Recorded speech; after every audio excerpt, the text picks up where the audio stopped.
मैं बखरम जरी अदोने वेर बसे impact news ने राज रोंगथंगबा मनु हुना सैटरडे नाइट शो दा मैं बतराम लोक चरी ngasi सैटरडे नाइट शो सिगी शोस तो पर ओबिदुरिबा गेस्टिंग असि लागलिबा जनवरी की तारीख 19 दा YSC या स्कूल की ग्राउंड दा मियाम दा प्रीमियर शो उठकोदरबा अदुमलबा फिल्म लैसाबी की मचा हरिबा फिल्म सिगी कास्ट एंड क्रूज नी ladies and gentlemen boys and girls children of all ages please put it together for the team of लैसाबी की मचा तो लैसाबी मचा की टीम से जाओ से हम फिल्म सिगी डायरेक्टर ओजा जितेंद्र निगोमनी हम तो जितेंद्र बतराम नोकचरी and also joining us film सिगी प्रोटोगोनिस्ट फीमेल प्रोटोगोनिस्ट सोमा लैश्रमनी सोमा बुसु तराम नोकचरी last but not the least film सिगी कास्ट मसु ओइबिरिबा renowned actor and multi faceted artist है बतारे ओजा नरेंद्र निगोमनी ओजा नरेंद्र बुसु तराम नोकचरी वेलकम टू द शो अहान क्वेश्चन से कोई फिल्म सिगी टीम मेंबर या तो ओइबिबनीना कॉमन क्वेश्चन होना तुम थमजरी है तारे फिल्म से लाली तारीख 19 दा रिलीज तौदोरे मरमदुना फिल्म सी हंदक की फिल्म से है तारे करम मखल के अनौब महाव म टेस्ट म फ्लेवर म म्याम द पीगदुरबिना ममिंग दी टाइटल याम फजरे तारे लैसाबी की मचा एक ताब जम कैची होय बमदी होरे अदन हाइफेतन फिल्म से कइनो हाय लोइना मा लिथोक पिदब तारगसु मागी इंटरनल सेंट्रल आइडिया है बतारे मदुम तंग थंबियो है ता उजा निगम देन हौजर केनो ने अखोगी लाखदुरि पतंग कुनगनि बान पुथुखदुबा अखोगी मियाम द उननबा सेम साबा लोरबा फिल्म अखोगी लैसाबी की मचा सि टाइटल सिदा कनागुमा ए इमानबा मोरबुसिंगना नंगी फिल्म सु ममिंग जे ताबा मतम नेगेटिव चटपु ओइन तौइदा गाइन हारपु यावे अदुबो अइना फिल्म सिदा उदनिंगी बिसिदी अखोगी अखोगी खुनाइ सिदा हाइदारे का कोई खुनाइ सिदा हुजुजु ओइरकलिबो खुनाइ सिदा अखोगी मांगदा लेबा अखोई अकोइबदा लेबा मयाम सिंसिना अखोगी मदुगी इंपैक्ट अदुगी फुजिलकपा कनो मयाम सिंसिना अखोगी नाहरोल यूथ सिंसिदा कनो तौदबा हाइदारे अखोगी मेच्योर ओइदबगी वखलोन खलुबदगी करगुम तौदो वाथो इंसिडेंट अमा थोलकपा अदुगी इंसिडेंट मरदुना एक्सटेंड दु अखोगी फेस तौनबो होनरकपा मतमदा अखोगी हुजिकी लिसाबी मसाइबा टाइटल इटसेल्फ से मसी थोखिबनेबा मसी थोलगा कांदा मदु थो मतुंगदा मदुदिगी स्केप तौननो होनबो मतमदा अखोई खुनाइ सिदा ताहिद तौहिदब थबक मयाम मयाम अंगांग कनो त हुंतोमी खोलमी गाय मा तौरसे मसी मदुदिगी अदुगुंबा फतबली से चलुबदिगी स्केप तौनबो होनरकपनेबा स्केप तौनबो होनरकपा मतमदा मसागी दी स्केप तौखरे फैमिली स्केप तौखरेबा अदुगा खुनाइ सिददी याम ताहिदबा नामना नुआइदबा थोक थोइदना अदुबो अइगी फिल्म सिददी अदुगुंबा अखोगी हीरो हीरोइनी हाइदारेको अदुगुंबा मना इंसिडेंट एक्सीडेंट म थोउबदगी ओइरकपदगी अदुगुंबा तौरकु मतमदा असैगी हीरो नत्रगा हीरोइनी नत्रगा मदुदा इन्वॉल्व तौरिबा अनीदुना कया यामना मखोइना कनो तौगे हाबदु समाजदु उतपनेब अदु फैमिलीदा मखोइना करगुम थोक थोक मतमदा फैमिलीदा करी क्राइसिस लाई अदु इंडिविजुअल ओइन मोनि क्राइसिस कई लाई अदुगी थोक थो मतुंगदा असाइगी नुपी मसा माइता मरुइना आइना समाजदु उलिसी यामना आइडियलिस्टिक ओइब नुपी मगी आइना समाजदु उतपनेब अदुगुम नुपी मना माना अदुगुम थोक थो मतुंगदा मांगोंदा ओइरकेबा अवाबा मयाम मा फैमिली ना मांगोंदा कनो तौबा अदुगी इन्वायरमेंट ना मांगोंदा कनो ओइरकपा मदुदगी मा स्केप तौननु होने खिबरा और नत्रगा थवा एम हाइबा तारेको थवा सकम तोक्सनब्रा अदुदा मा कमाइ तोगे हाइबदो अदुगी फिल्म सिदा खोइ यामना उदनबा इन स्केच म तौबा तारे खुनाइ से यामना इंट्रिगिंग ओइबा इंटरेस्टिंग ओइगदोबा स्टोरी लाइन नि है तारे अदु फिल्म से प्रॉमिसिंग ओइबगी ममिदी तारे दु फिल्म से की फीमेल प्रोटोगोनिस्ट ओइबिरिबा खोइ सोमाद लाक्सके सोमा करी हाबि नंगी फिल्म सी हंदकी फिल्म सिना लैसाबी की मचा टाइटल याम फजरे अदुगा याम प्रॉमिसिंग ओइबगी ममिसु तारी है तारे अदुबु फिल्म सी करम मखल की महाव फ्लेवर टेस्ट अमा सोमाना हुजि फादो तोकी फिल्म याम सिदगी खितंग तोंगान भाई तारे पीगनी करम मखल की कहे तारे एक्सपेक्टेशन लेबी तारे हय मयामगी एक्सपेक्टेशन अदुम खरा चावना अदुम लेबी याई सी फिल्म से अदुगा हुजि हुजि ककाना हदि फिल्म सी डायरेक्टर ओइबा ओजा जितेंद्र ना हाई खिबदुदगी खितंग एड ऑन अमगा अमनी तंग तगजगे फिल्म सिदा अखोइना काय तार सी कैरेक्टर ओइना साजरी से आर्टिस्ट अमगी रोल सिंह हादी म्यूजिक लवर अदुगा आर्टिस्ट अदुगा सोसाइटी सिदा अखोई आर्टिस्ट से काय तारे सोसाइटी सिना क्याम हंथना येंगे अदु अखोइना केनो फेक सोइबे मतमदा मसि हादी मियाम सिना कयामुक एक्सेप्ट तौबिगदगे कयामुक तौदगे हाबदो अदुगी ममीसु खरा तारकनी मसि फिल्म सिदा लोइना ना काय तार आइगी सिगी फिल्म सिदा आइना तौरिबे कैरेक्टर हाबदी लैसाबीगी मचा लैसाबी अमना काय तारे मसी मागी कैरेक्टर सोइगिबदनी खंगदे अदिगी माना खंथाउदो मिकुबमदा स्टेप अमा सोइगिबे मतमदा मसी mana oigiba phibamdo masi mayamna accept kamaina tawbigani plus family na masi kamaina accept tawgani habagi aina adi film di character duna tawgiba struggle mayam kaya ama si mayam su lei ri aitar okay yam hudi leisabi ki macha hai basida koi leisabi dugi koi khonai sigi leisabi amagi thodok amasu li adu thodok siga loina loina na yam maru oiba film sida koi gi manipur da liba artist mayam gi hatare mo koi journey amasu hasida hypet utkum tawri hatare film sigi title makta da leisabi gi macha makha da tam tamna hari pik takna story of an artist haina ibugum su thengna jai hatare mathang sei oja narendra ningom dla chei oja di season actor hatare mayam matam ko ina actor mo lerak pa dagi director mo ina su adu ka tongan balam da su ojana iba phau bas mayam sida hatari writing do be screen play do be direction do be acting do be mayam si loina tawrga lakpani na handak film si lesabi ki macha si ojagi wakhanda kya amna promising oil film ma oidong maling khan bi karam makal gi flavor pini kari karam makal gi area sing da hatari apik pik area oi rega su karam area sing da anobo message ha ga anobo ma ha ma ha ga pini khan bi oja Sigi Laisabi Masa film si Hojik Lainariba film Mayam Sing Sitagi, totally masi difference Wagani have say Agi Tazabalay. Akoi Uzi Manipur the film si Mayamam Tore, Tongan Toan by story the Tore, Akoinasu, Tokiba Mayamam Lere. Other Akoi the wall is a Akoi the wall iba, Akoi social systems stay the laiba, globalization the piriba, Akoi common people sing stay the laiba maduda thengna liba sai theng mayam sing asi film sida da ai khara happy masi da khara yawe na khali actually ai ji film sida da somagi ai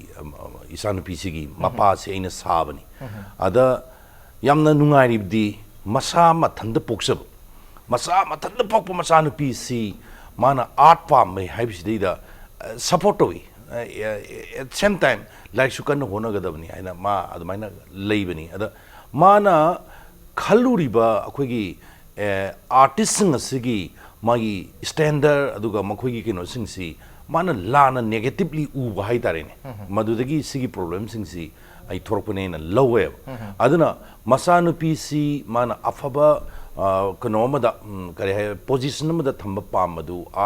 artist mayam sing sina isam samna makoigi loina jaba yamna kari haigada artist hai sidi artist ni yamna sentiment su oigali makoidi yamna close oigali close me I mean kari haigada phataba sense from the nataba yamna toro khondana na loina ba tinaba maduna art ki pot si thorkadoni hariba adugi pot adu deida mapa sina noma uruba matamda khara mangonda aran wakal makhala kanda masana pc madugi lambi do degi puthona honarakpa aduga maga mari lainariba singsi kari haigedage thak nemani ga haina khanba sigi pora sideida magi story line si sangjali ada ain thamningi di hojik manipur da leriba film mayam singsideida aikoigi khunai rol punsi rol asideida aikoigi mi mayam singasina aikoigi kari haigedage tasengna aikoi si asengba achumba chatkadaba lambi si kadai dano haidana lamuk rakpa matam sideida sigi film sina magi kanosi kari haigedage miyamda anu wakalam di pon gane haibasi ma ai thajaba thamjai actually film si canvas amagi manungda tongan ba akoigi kanu mayam singsi yaw potni yekpani sideida si watpa sideida si henba sida si torga hena pagani haiba madugi answer adudi audience singna logdone nam seng haikanda aduna akoina film si akoigi Aristotle theory dagi yenga kanda script is what is smai tawni haiba hana yam conventionally leidamba adudagi punthu thugaira kanda ngasidi kari haigedage ai isana khanjaba ai isana kainoma yengor kanda aingonda full toriba pot aduna ai lambi si kadom da satkadage haibasi sigi justify tawnanabagi yam phajaba kanoma su ai layena khali laisabi masa miyamna yam pamnani yam nuai okay miyam pamnani habne du ja film si osi tapi bada khogi artist amagi story su ulli adu khoi society tholi ba nupi micha singi story amasu dum loina na dum chali habi thambiri adu bu film si yamna realistic oi bhaidra khoi reality da khoi real life ta tasengna sum masi yam thokan ba adu yamna realistic man khan bi brana tra masi khoi creative haigadra khoi kitang imaginative oi ba story ni khan bi bra mai ying bi masi ani mag yaure habdi yam seng ha kan di ji akhoi director adagi script writer su punno oiba aigi nau Jitendra Ningom base magi kano si top ꯍꯦꯛ ꯍꯧꯔꯛꯄꯗꯒꯤꯅ ꯉꯁꯤ ꯐꯥꯎꯕꯒꯤ ꯃꯅꯨꯡꯁꯤꯗ ꯃꯥꯒꯤ ꯂꯥꯛꯏꯕ ꯐꯤꯂꯝꯁꯤꯡꯁꯦ ꯃꯌꯥꯝꯗꯒꯤ ꯇꯣꯉꯥꯟꯕ ꯐꯤꯂꯝꯅꯤ ꯁꯦ ꯁꯝꯅ ꯍꯥꯏꯔꯕꯗ ꯃꯃꯤꯒ ꯇꯧꯔꯤꯕ ꯑꯗꯒꯤ ꯊꯣꯏꯁ꯭ꯔꯥ ꯇꯧꯔꯤꯕ ꯐꯣꯔ ꯑꯦꯛꯖꯥꯝꯄꯜ ꯉꯔꯥꯡ ꯅꯍꯥꯟꯗ ꯃꯌꯥꯝꯅ ꯌꯥꯝꯅ ꯄꯥꯝꯅ ꯌꯦꯡꯅꯔꯤꯕ ꯑꯗ ꯍꯧꯖꯤꯛꯁꯨ ꯃꯥꯒꯤ ꯐꯤꯂꯝ ꯈꯔ ꯂꯥꯛꯀꯗꯧ ꯂꯩ ꯈꯤꯇꯪ ꯇꯣꯉꯥꯟꯕ ꯄꯣꯠ ꯈꯔ ꯂꯩꯌꯦ ꯃꯌꯥꯝꯁꯤꯗꯒꯤ ꯃꯥꯗꯤ ꯊꯤꯌꯦꯇꯔꯗꯒꯤ khara lakpanina khara creatively ma ji changjan braina ai khali adubu kaya yamna audience singna natraga akhoi keno singsina accept tawba tawdaba haidudi up to the audience adaga taseng badi akhoi gi hujiksi yam singna harakanda akhoi gi audience singse audience singsisu akhoina anouba mahausi pijaba mathau tae khali family gi wari da dagi se samna harakanda phattabagi khanabagi masimanaugi adagi mau nungsinadagi sigi wari dagi khire top yengba ba I film ji mathau tare khali madu oini sidida okay ano story ano flavor pi mathau tare aduga handaki laisabi gi macha hari film December gi tarik 19 da premier show utkudri film sina soidana aduma makal gi mahau flavor story tongan ma amsi pibagi khudong chaba lawduri habne adu matang sidai oja director talak jagi hatta oja Jitendra da oja film sigi hujikti khoi film sigi cast ani di lengjen ber hatare oja Narendra Ningom bane adu gi somaga atopa cast and crew kana maru iba khoi gi main casting kana kana obi gi maru ina film sigi male protagonist ar hero haitare mana kana obi no adu ga producer kana obi technical camera and editing maru iba thabak to bamiyo kharagi kana kana obi kitang haibi kino agi cinema sida yauri singi mai character sing si mi masi kasu yamde adu da yamne na thokpa amsung yamne thokta bale yamne thoktraga su thok amuktang thokpo mi yauri go senior artist sing agi oja guma mayam yauri mukoi sing da ngangam dialogue sing se yamna maru oi bangte ni oron ai lengjin bire khoi gi yamba film sida akhoi da khoina hero akhoi gokul natrika kaikun na somage hero heroine ueba ado sigi samaj de khar to ana akhoi gi every character gi as yam tina lu every sentence ku demuk da yam important hoy alere akhoi soma lere aduga film ji hero actor ma ne he hero si akhoi gi bridge ne ma si out of India gi wang de le ma si Indonesia de le aduna ma ngasi gi asugumba yam film si matang unabagi dungsa duma leitre adugi matungda akhoi gi ainu su yam thajaba igi marup akhoi gi El Prakash film sida ma yauri adegi kano yauri akhoi gi idumsa Lalita bi yauri adegi oza asok bi yauri adegi oza Lukendro yauri adegi kano degi Kolkata degi dancer amusu si sima da etauri yauri special appearance au ma yauri adugu mama yam sing sina pullaga se man hai tare degi nauna akhoi gi masamakti government gi imru oiba adu force ju leiba adu sima da mana Harendra like Sarmaina masu fajana tawi da angang ama yamna nungsiba angang inaw ma yauri gi sa hai tare Susil lena magi kano su sima da akhoi gi hero heroine ki macha sa bane magi role so dum phajagani abog na nusibi aro ojana akhoi akas mem tapir ngai sida oja Narendra gi su tapir hetare oja Narendra sidi oja Jitendra gi he pomina ba yam ban hoi duini oja ji ko bare film sida sign do bigi gi hai do approach se kai to gi kainon a sina haibda akhoi gi akhoi aina ngasi miyam swana ga phammaga tawjiri su ai yamagi matok tomjarak pa haidar aina ek angang uringe degi adu ainu su ainu ngawjerak pa kino ne adu aina hairobdi yadrabo akhoi gi dadana lo film sing atopta logo sing si director gi apamani artist ni to ne mi no nong ni ga to ba haidar ko mi no nong ni ga na ma to no ga to pa sa ba de ai sing ba real life to oi da ba sunadi babung na pam ga loi ga na character ja du yam sai go ada aina yam serious oi ba role amtang aina kano to ge na aina tawraga masigi sima ai akhoi gi bayagi dadagi kano si aina adum babung yam kan accept to bini si gi hana akhoi gi dadana mamang ai de lokiba film samni changa haina dum mayam da test to ne ma how lu u ro ne Narendra Ningom tho adi ne harauraga nungari yeng bane aduga sigi sima ji di hana babung yeng bi gi ba nokpagi haibdar ka nokpusi su nungai makal ni kapu su nungai makal ni adu sigi sima ji di hana logi ba dana logi role du to role mana aina adu approach to bujai tare oja Jitendra isa mon approach to wi khebra indirectly yung ni ai gi raji ai gi di ipa mak ne haidar ai wa ga juang kan ngang na di ai phone to ga film to dai yadre ha sikak ni hayo ai ngosai oja ga haibet wari sana jaba da jan tak pi ba khoi oja khoi gi Ujan Narendra si haitare yamna respect tongna ikai hanguina yamna luna kana thamjaba haitare aduna direct approach to ngom do manda adu gi jari si okay so madam lakse so ma film je laisabi gi macha habni na female protagonist orient to film so hyper dum oram dogdi man haitare akoi mani film je yamna di male protagonist haitare nu parom the best of ayam film oi si film je kamai yeng bi aduga so magi character se kyam challenging oi kyam na audience ta do miam da yamna relevant oi haitare moi ka yam chana ni kamai yeng bi aigi si film sigi character se hoi mamang da tawgiba singnuga first half pakti dum khara manara kani hamde igi langjaba digi dum yam do but after interval matung dai di sidari kitang challenging oi ba hengaleng manda habdi lesabi ama oi oi na yamna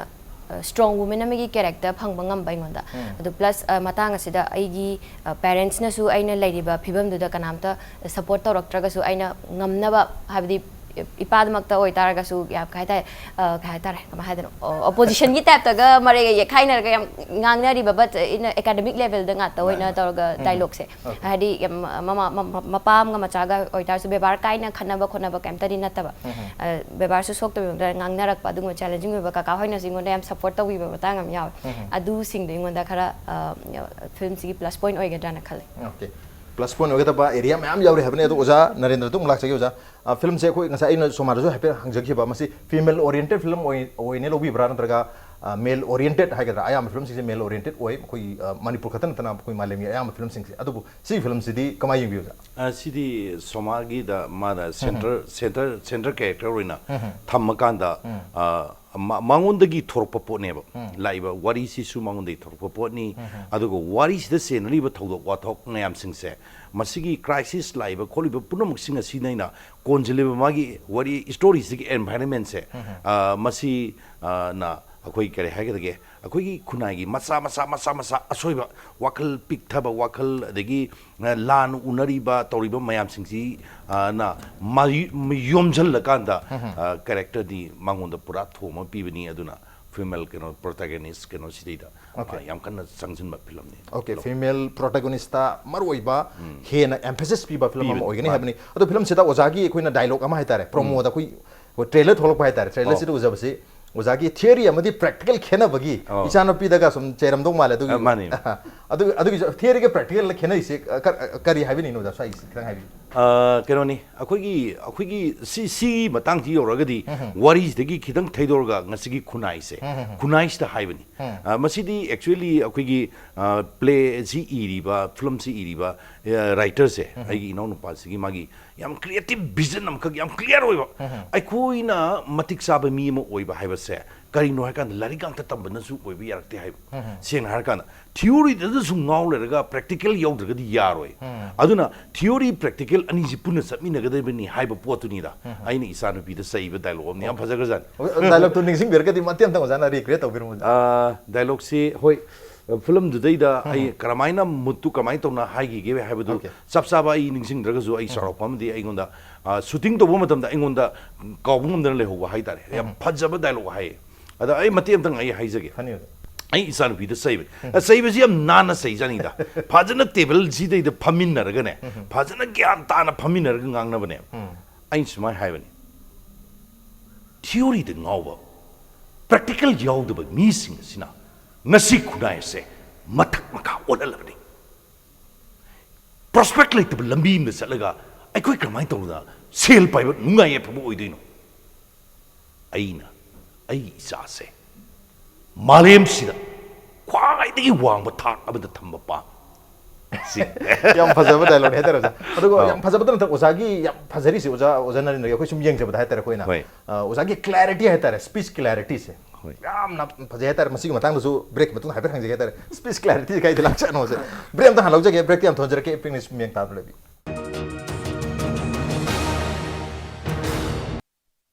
welcome back adon ning birpasi manu huna Saturday night show ni adu ngasigi show sigi show stopper na lagliba January gi tang kungani panda ya school gi YC ground da premier show utkator badung na film laisabi gi macha hariba film sigi cast and crew ni makha chathrak base ai goja Jitendra lakche goja khoi film gi title sing sai haipheso dum khana jagra hai tare lesabi gi macha hai base adu busina film dagi kitang film gosa dum mari lena ya adu kitang social implication da hai tare khoi gi khunai si da launari ba wakhalon da khoi lesabi gi macha hai base da kitang sai su imana basing na ujara takbir hai negative connotation meaning am chen bugum tawi adu film sin ati amna positively hai ri ba negativity me am do muthat na bagi honari hai bagi wafum de thambiri adu why not pakhang gi macha lesabi macha thongri mata pakhang gi macha thondri ba na khoi gi khunai sina hojik su nupi sida dum haipet adi phata ba thabak tor tar gadi nupa na torogana kemta haidaba nupi da torogana madubu hena phatna uhanbagi adum chane bise leyen khambi bra kari haibin kano ne aigi si sanggil si akhui art ne film si es art ne duna maru oina nupi phajaba se masi adum malem na adum accept tawe ba phajaba si nupa gi phajaba ga nupi gi phajaba si nupi na phajaba ri hele ba adu dune aina lesabi gi masa aina tholis adu sinma ji lesabi masa tholaga di mangon do wang yam lakane ba khalli hek mam ta mo dam da kamai da lesabi no kari kamai do yingning bagi ma kari thore khole ga leina ko to adu da aina adu pi bani pakhang gi macha orga se dum different hoidam wale so malak so ma kan ma yeng bi khoi lesabi macha hai base hoi film sigudi am phajana message carry torga di puthok pirang gone adu film du ga kitang na thaina raga hai tare hoi lesabi gi macha gi mhotam mayam na khoi society da su ngang na base lesabi macha di dum ngang na adu ga pakhang gi macha hai base di adi phatta ba na ta kenom sobi matam da nupi da di dum khara hen hai highlight toba nupa da na dum tumina lesan bagi mami matari lesabi gi macha hai ba title sida ngasai gi pakhang gi macha hai bagi title du ga ado idar kari miyang thambi hai tare taseng mure khoi society hai tare ko particularly sidadi mayam se nupi gi keno sina khara hari henjana mi yeng changchan begi type ta laibani na pakhang gi macha in another sense am comic ki keno rom da puthok pada di yam nungai ni duga leisabi macha ha bisina yamna manung thina art thra ma leina phajana keno build tawbra na khale title se aduga khang eng khab kai hai de no dikak de okay lesabi macha jana hena serious uhan na uba serious oina adegi pakhang gi macha har ga di normally kanam di haina de ko pakhang gi macha du na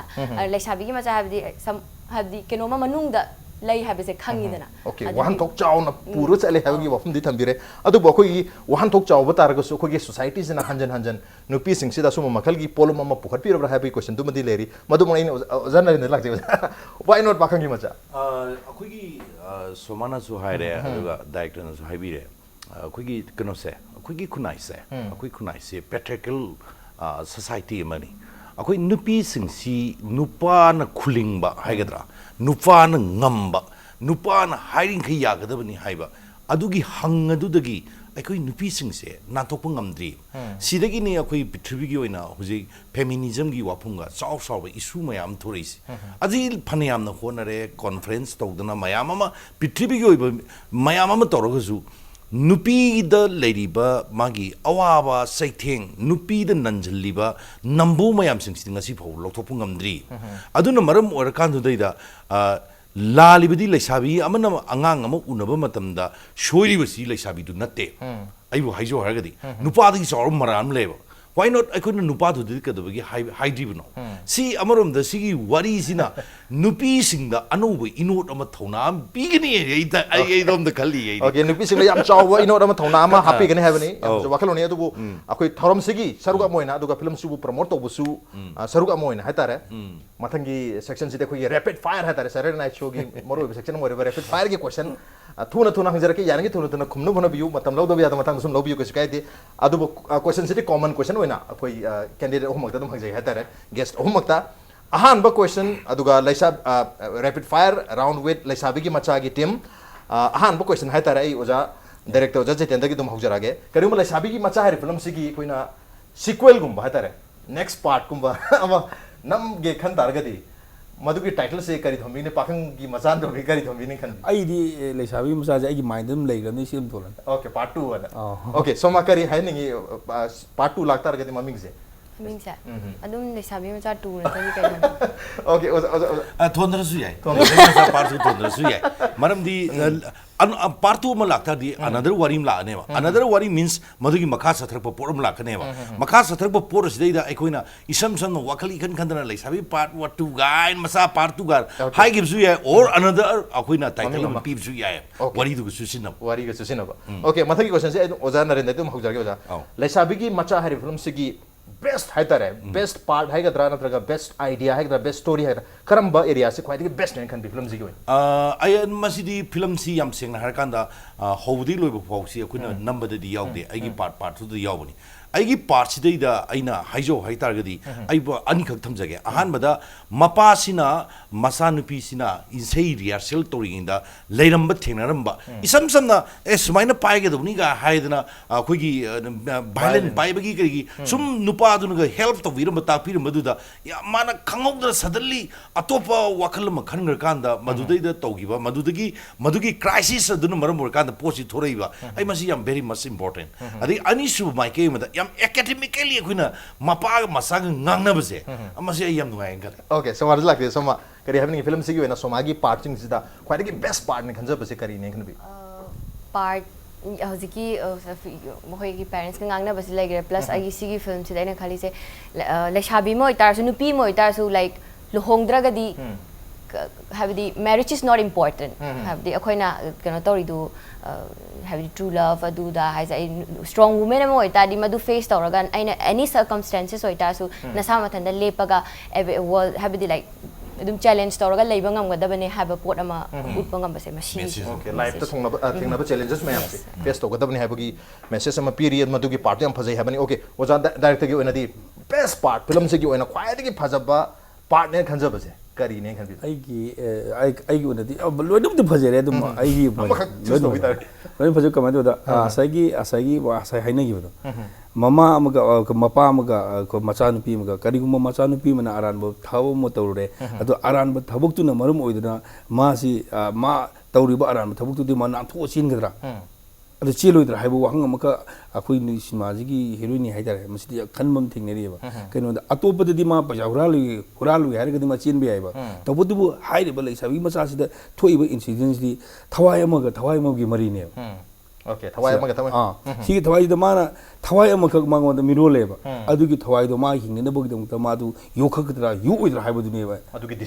ꯗꯤꯁꯤꯖꯟꯗꯨꯅꯦ ꯃꯉꯣꯟꯗ ꯂꯧꯔꯤꯁꯦ ꯑꯗꯨ ꯅꯨꯄꯤ ꯃꯆꯥꯗꯨꯅ ꯃꯥ ꯑꯗꯨꯝ accept ꯇꯧꯋꯦꯕ ꯑꯩꯅ ꯑꯔꯥꯟꯕ ꯊꯕꯛ ꯑꯃ ꯇꯧꯔꯦ ꯖꯁ ꯑꯗꯨꯗꯤ ꯑꯩ ꯃꯗꯨ ꯐꯦꯁ ꯇꯧꯒꯅꯤ ꯐꯦꯁ ꯇꯧꯔꯤꯕ ꯄꯣꯠꯇꯨꯅ ꯍꯌꯦꯡ ꯐꯠꯇꯕ ꯂꯥꯛꯄ ꯑꯣꯏꯔꯒꯁꯨ ꯑꯩ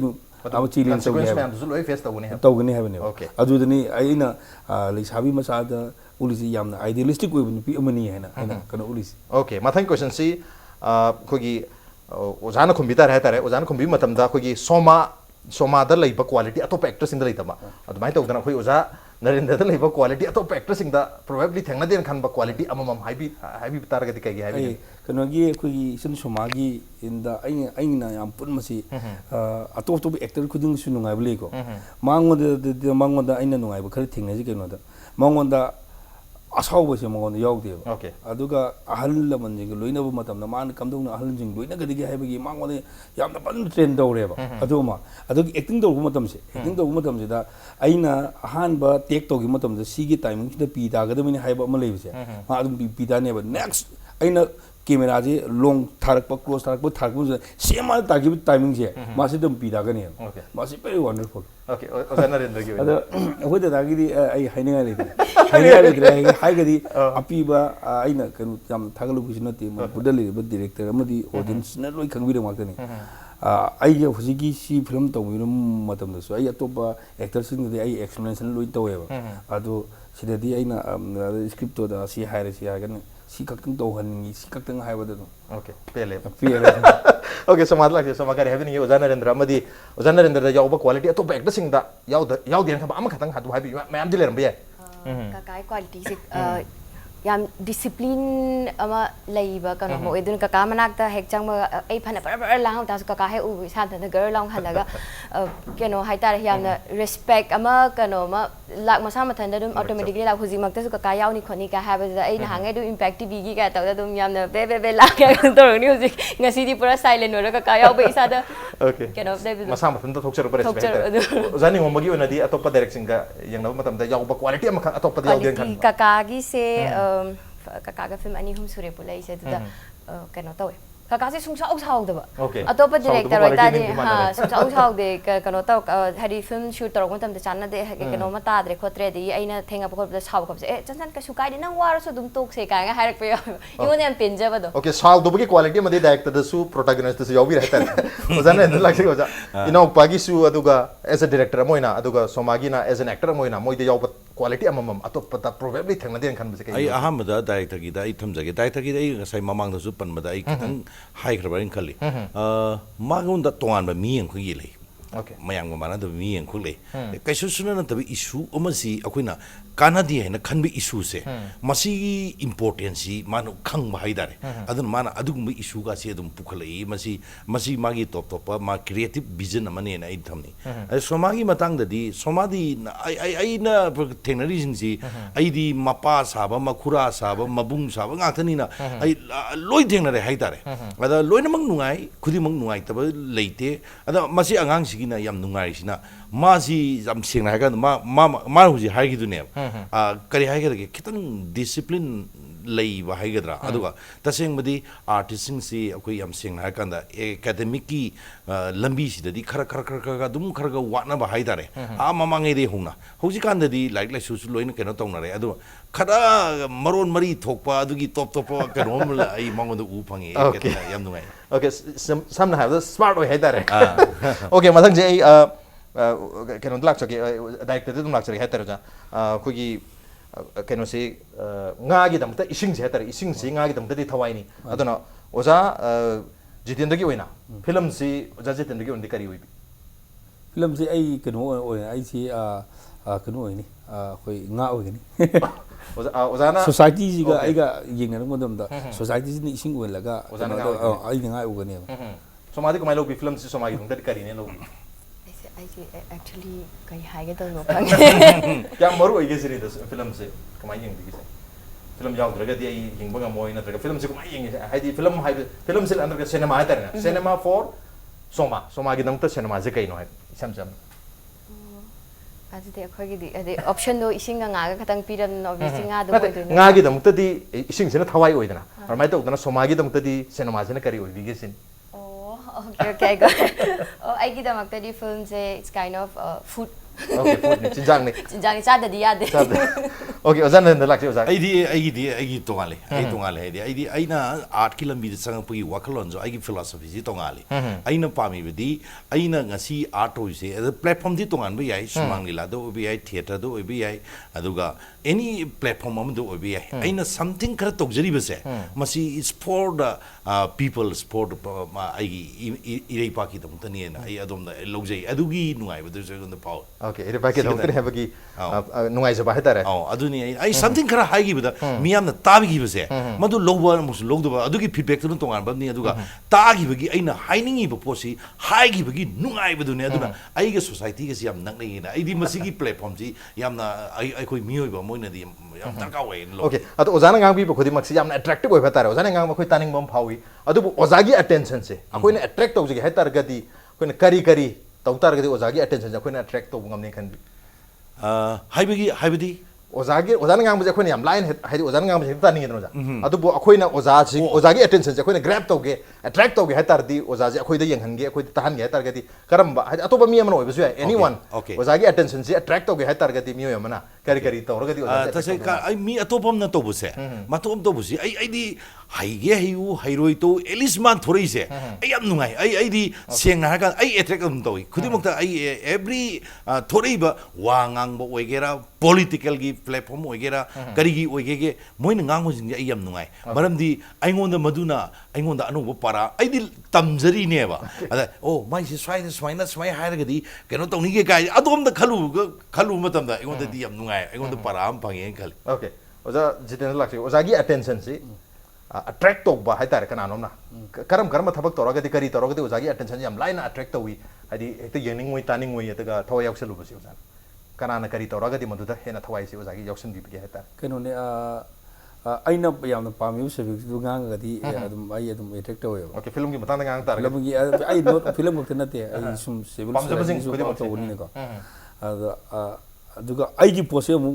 कनोदे तहन की तारगदि ऑडिशन कमाई तहन के तारगदि नंबर 1 अखोगी असैगी वोकल से मथोक ताय अदुगा असैगी मागी वखन जे येंगी मिगी वखन जे आइना खुद फागदबने मान तौसे आई तानिंग मांग से मागी मियंग से कहीं माजी सर कमाई तो नतुगा माना पामीबो पोतो आइना गांगना पीने रो होनगदब ओके अदु एटेकल कमर्शियल लाकने ओके तानिंग तो बिजुन तानिंग कने मागी इंटरेस्ट तो टाइम टू टाइम इवैल्यूएट तौबा अदुगी मत वा गांग मा गांग जी कई खली जी आई तक फागदबने ओके तक फाबो गदबनि सोमादम लासे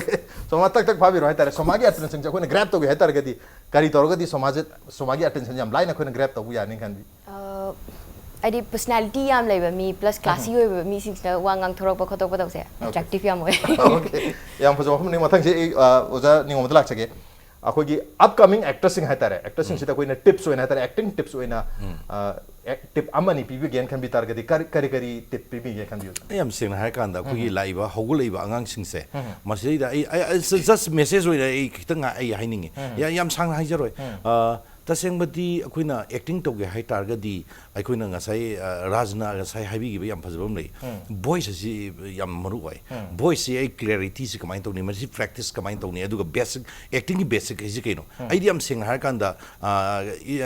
akhoi gi acting si kaimta nati acting is nothing but it is believing in it aduda lebe mi ne bai di aduna ai ngonda believe tawna na honor from matamda ai kari kari sanga da ge basic kratang di ai khanga kanda ai thabak loin tawning ai na ai adwai lo basic di khangani habni आई ओजा director ओजा जितेंद्र लाक्से ओजा करी हाइबनि upcoming actor सिंग सिता करी tips Dibi बिनि नोंना लाइबा अखोगी मनपुर की कनो सिंग हुजिकती हाना का माना दम लाइ हुजिकती तोंगाने फिल्म गिनी गे हारगदी फिल्म की इंस्टीट्यूट को आउटसाइड का चतन कोतना तो लेरे अदुगा लोइना माना आउटसाइड चलुरगा मान तमकु महि मयाम सिंगदो अखोगी लोकल हाइतारे लोकल सिदा मजु एडजस्ट तौबा या तमगदने एडजस्ट तौदना आइना हॉलीवुड की फिल्म यंगागा हॉलीवुड की केनरगा डायरेक्टर ओइनी गाइना हाइजलकपी अदि हिंदी फिल्म यंगागा डायरेक्टर ओइनी गा हाइजलकपी अदि एल्बम खरि यंगागा आई कनो तो अदुदी यारो अदुना अखोगी लोकल सिदा करी मथौक तापगे हाइबसे मा खंगबो मथौक तायबा मजुदा एक्टर बु ओइसनु एक्ट्रेस बु ओइसनु लोइना खुदुमकता सलिसिंगसे अखोगी लोकल से हुजुजे अखोगी मणिपुर की खुराई सिदा करी तौबो मथौ ताय एस आर्टिस्ट अमा ओइना अदुगा आइना फिल्म द नुक्सिसे मिसक अमा ओइना आइना करी खुराई सिदा करी कंट्रीब्यूट तौगदि गे हाइबसे मा वांग जे हंगागा मदुगी पाकुमदो मा पीना होना बताए ओके लोकल रिक्वायरमेंट है तारे हमदम सिगी रिक्वायरमेंट से कइनो खंगदोप मथौ ताय हबन लोकल एरिया एडजस्टमेंट तौ तार गति दुन हैना फनी हैबि टिपने जापि बिरसे समाज लाख सके समाकारी हैबि नगी एनी टिप्स टू कोई अपकमिंग एक्टर्स समादी कोई यामना कहता है सीनियर एक्टर मन तरगसु अनोबा नहा सिंग से तुम कुमिनदी है तारे को middle actor other some suggestion होइना है तारे करी हैबि नगी आर्टिस्ट मोय तारे आर्टिस्ट की वैल्यू से कइनो हैव द इसाना आर्टिस्ट मोय तारे सिगी वैल्यू से कइनो खंगना थोलकपा प्लस कह तारे कंसंट्रेशन या मथौ ताय and he or she should be a very good listener फजना ताबा ngamgadabane aduga make yourself comfortable in front of camera then everything will be natural okay camera you are comfortable around then everything will be natural comfortable mathok ham yam ngai ngasi akhoi laisabi ki macha ki team lengbi tong ngasi ki thoram sida yamna lively oiba discussion aduga yam faja message khaiter mathok taba haidare akhoi ki society da leba mipum khudum khangba yam yam su takpiri adu matam su loisalak pasida aroi boin haitare akhoi ki laliba tarikh 19 sida miyamna haire film si करी कोई कहता है Young belong नोगी दमता है कहता है ओजागी साहित्य की any public message है तारे ने नत्रगा अपील है तारे हाइबि निंग बलै तार गदी कोई कैमरा ता हाइबि बियान कनोने अखोगी मनपुरदा लेबिरिबा अखोगी सिनेमा बु नुंसिबिरिबा अमसुंग खोनाय सुबु सेम अद ख्वाइदगी याम चावबु थौदांग लौबिरिबो मिपुम खुदिंमंगना ना सुसुना अंगांग सुसुनो खुदिंमंगना एगी लैसाबी की मचा है टाइटल थोंजब फिल्म से येंबियु अदुगी फिल्म से येंग अमदुंग नैनबियु खनबियु अदगा मसीगी फिल्म सिना सोसाइटी से करी पीब ngambage haibado adumdang yengbiu haibasi aina ngasi impact tv ki khuthang da yengbiribu khudimuk aina haijeri okay so ma any appeal ꯃꯤꯌꯥꯝꯗ ꯍꯥꯏꯕꯤꯅꯤꯡꯕ ꯐꯤꯂꯝꯁꯤꯒ ꯃꯔꯤ ꯂꯩꯅꯅ ꯂꯥꯛꯂꯤꯕ 28ꯁꯤꯗ ꯂꯩꯁꯥꯕꯤ ꯃꯆꯥ ꯔꯤꯂꯤꯁ ꯃꯌꯥꯝ ꯁꯣꯏꯗꯅ ꯂꯥꯛꯄꯤꯌꯨ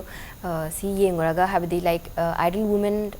ꯑꯗꯒꯤ ꯍꯥꯏꯗꯤ ꯁ꯭ꯇ꯭ꯔꯣꯡ ꯋꯨꯃꯦꯟ ꯑꯃꯒꯤ ꯏꯟꯁꯄꯥꯌꯔ ꯇꯧꯕ ꯑꯣꯏꯕ ꯌꯥꯕ ꯋꯥꯔꯤꯁꯨ ꯌꯥꯝ ꯌꯥꯎꯋꯦ ꯑꯗꯨ so please come and watch okay ओजा निगोमद लाक्से